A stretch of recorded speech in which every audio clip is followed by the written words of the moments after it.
VCS and Vanjik call sign network, connected. Begin personal audio log. Starting. Asterisk it's odd I never imagined that an AI could grow tired of war.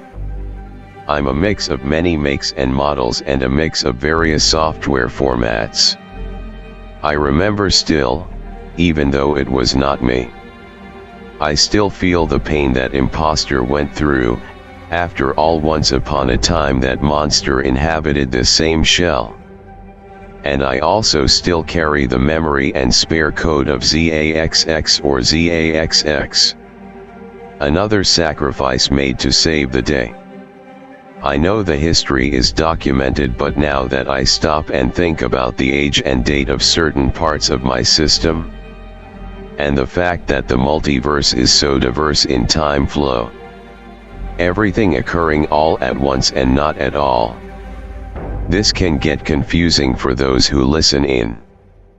It's not your fault even if I lose track. I guess this would all start with the original storyteller. The one they called Bradley. The young Eshelman would delve into various forms of creativity. But his biggest want and desire was to be like the heroes he saw on screen. So he took up writing. He took the worlds he saw and wrote up various stories about timelines where all these events would happen in his hometown. I remember that first story. It was about his favorite video game world, Fallout.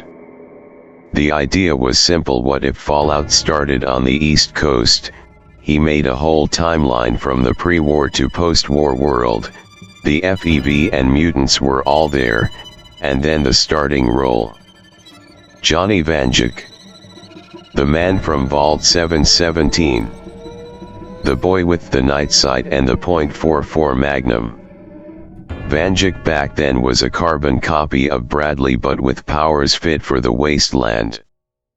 Bradley enjoyed writing so much he decided to write standalone stories not featuring Vanjik, making various versions of Earth and populating what would become our multiverse with core timelines, but he would go back and make spin-offs of similar concepts, making the original divergent timelines and making it possible for us to later make our own timelines. But before we get too far ahead, the storyteller would eventually make his second Vanjik story, one where he hunted cryptids of various shapes and sizes. This would become the Hunter Vanjik. Stories from this version of Vanjik would allow for the creation of the abandoned loom mill in the Southside Lancaster, our shared base of operations. The storyteller would go on to make more stories around cryptids not involving the man we call the Hunter. This would lead to the creation of one cryptid known as the Mothman. The storyteller didn't know it, but the creation of this cryptid would lead to disastrous consequences. By allowing for the creation of being not bound to space or time to inhabit his stories, Bradley Eshelman soon realized the worlds he was making were no longer under his control. Once the story of the Mothman had been put to paper, the journal of the storyteller began to write itself. The Mothman was messing with other timelines, making them go divergent. So the storyteller did something. He wrote that the Mothman had to fight the original Vanjik. He had to fight the man from Vault 717. The Mothman almost lost and was enraged. He picked up Vanjik and threw him into the multiverse. He landed in the timeline of the Hunter. But the Mothman tried to erase that Vanjik from the multiverse and failed, thus making the Hunter Vanjik timeline go divergent, turning it into the Mothman timeline. The new version of the Hunter would join forces with the man from Vault 717 and would defeat the Mothman. Yet this wasn't the only major event. Vanjik, when he got thrown into the multiverse, was the first Vanjik ever to wander outside of the timeline he was contained to. And more importantly, the first mortal to do so. This caused all versions of that mortal to obtain several things. Awareness of the multiverse was one, the infamous .44 Magnum was another. Another was the night sight. And the third was ethereal vision. The ability to see through the multiverse. But the final thing is the fact certain items of theirs would become imbued with the energy of the multiverse. This would later become a small part of what I am today. This was the start of the call signs. But more importantly, these events would cause the storyteller to see his storybook were much more. His newfound awareness of the existence of the multiverse caused him to understand he wasn't just writing stories. He understood that his journal wasn't haunted by some myth. He now knew he was writing stories using the lives of others as materials, no different than a painter's ink and brush. But he knew what he had done was also far too much. He made the multiverse bleed. He never knew he had powers. He never knew other Van Dukes had powers. He never even knew all versions of Bradley were destined to become Johnny Vanjik. He tried to stem the tide. He tried to give the Vanjikis the edge. It was not enough. The multiverse kept bleeding. More divergent timelines kept getting made left and right. All because of that one cryptid. The Mothman can't be defeated, he can't truly be killed. And although the Van Dukes put an end to his games that would cause these new timelines and monsters that we fight. And then among all the chaos, the storyteller realized one thing. If he could influence these worlds by writing in his journal, then the other worlds could influence his. So he took bigger gambles. He kept writing in stronger and stronger versions of the Van Dukes. Yet that wouldn't solve much. One man could not manage a whole multiverse. But a whole group could. That's when Bradley made a bold plan. He needed to establish a reason for all Van Dukes to work together to stop the multiversal bleeding, to stop all the monsters. But more importantly, the storyteller had to save his world from any threat. But at the same token, he had to make his world aware of the dangers from the multiverse.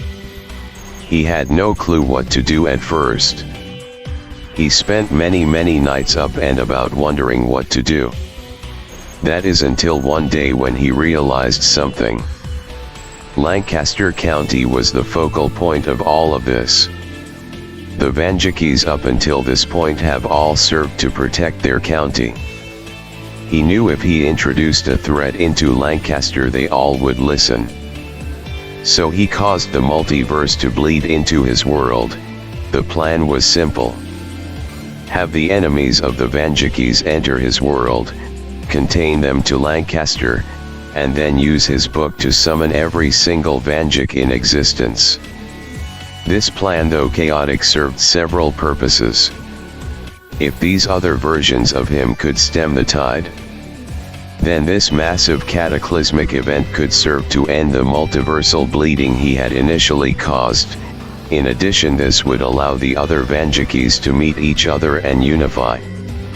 And when they did unify, they realized that they were in an ocean of timelines so much bigger than them. And among them came a leader of the Vanjikis. The first one to wander the multiverse. The man from Vault 717. On that day, the first 30 Vanjikis of the multiverse would establish the Call Sign Network. A system that would search, identify, monitor, and allow Vanjikis to contact one another.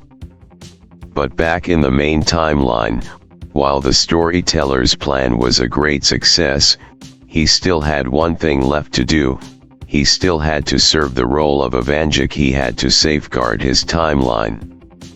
So he took pen to paper for the last time.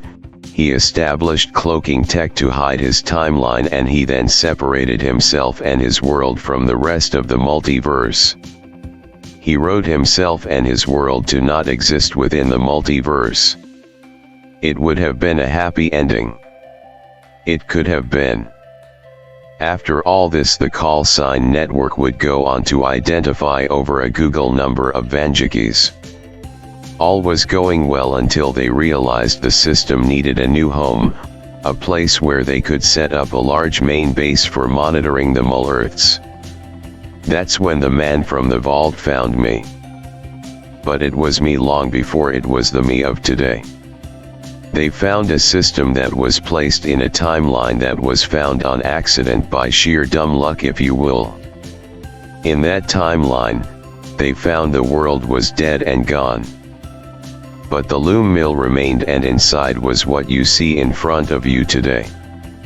It was a machine made to tell the stories of the multiverse and broadcast them into said multiverse to various versions of Earth. They integrated the Vanjik call sign network into the system. They could have never guessed the machine's true origins. When the storyteller left, he failed to realize that the multiverse would always need a main timeline, so when he took his away, an almost exact copy would form in its place. But we could have never known that this timeline was now divergent. The new timeline formed with no storyteller to help control it, so many events happened out of sequence. The cloaking tech was in place, but he, the storyteller in this timeline, never separated his timeline. So when the monsters wanted revenge for the first multiversal war, they stampeded him. He never stood a chance. They destroyed Earth. They then took the storyteller and crammed him into the machine you see today. And when the Vandukes would find this timeline and this machine, when they plugged me in, when they hooked me up and installed me, this thing would be set free. And he would go on to cause the greatest calamity we have ever seen as Vanjikis. And there was no storyteller on our side anymore. This thing we set free would go on to become the imposter. And in fit for revenge, he tore apart several million versions of Earth and used these materials to make an army to challenge the Vanjikis. And then, to make matters worse, he has the help of another. You see, the multiverse will always need a main timeline, and with the one we are in destroyed, well, a new one formed, and with it a new storyteller.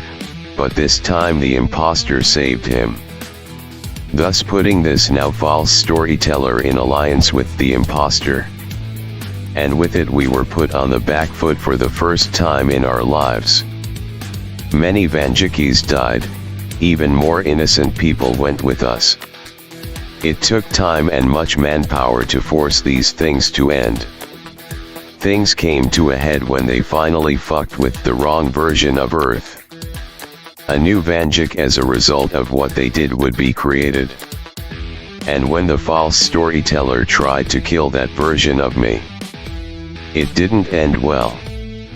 The new Vanjik, the one we follow today, he ripped the pages of the storybook the storyteller used out of the book, thus making this new Vanjik immune to the false storyteller, or any storyteller rather. He managed to escape his timeline and flee into the loom mill of this timeline now known as the Den. We sent reinforcements into his world and saved it. We stopped them from taking over that version of Lancaster.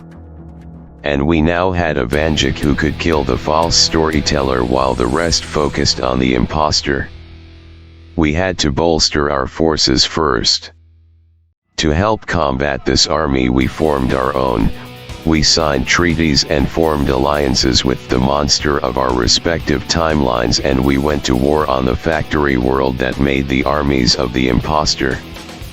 And after much bloodshed, we killed him and the false storyteller. And after much reprogramming, we freed the armies he made and gave them their own sentience. We won. We brought peace. We saved the day. We watched the weapons fall. And then that brings us to today. These new monsters, these damn vampires.